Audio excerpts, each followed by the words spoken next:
Now, a day after storming of Brazilian capital, more than 1,500 supporters of former President Jair Bolsonaro have been detained by the authorities as world leaders condemn the riots. President Lula da Silva has promised to bring those responsible to justice. Meanwhile, Bolsonaro has been admitted to a hospital in Florida with intestinal pains. Here's a report. Brazilian police on Monday cleared an encampment set up by supporters of ousted right-wing former President Jair Bolsonaro, a day after thousands of rioters ransacked the presidential palace, the Congress, and the Supreme Court. The assaults marked the worst attack on the nation's governing institutions since Brazil's return to democracy in the 1980s. President Lula da Silva promised to bring those responsible to justice. Demonstrators shattered windows, demolished computers, and graffitied walls before police in riot gear retook the palace. On Monday, soldiers outside raised the flag, while inside, Lula held a cabinet meeting with his defense minister and commanders of the armed forces.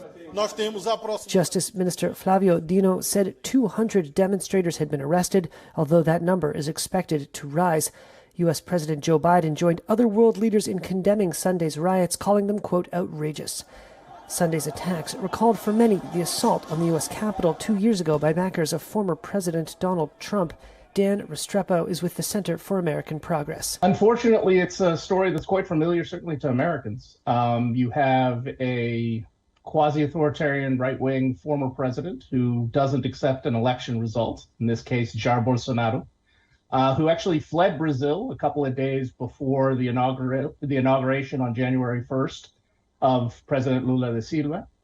And today, his supporters tried a coup. They physically took over the Congress, the Supreme Court, and the Brazilian equivalent of the White House.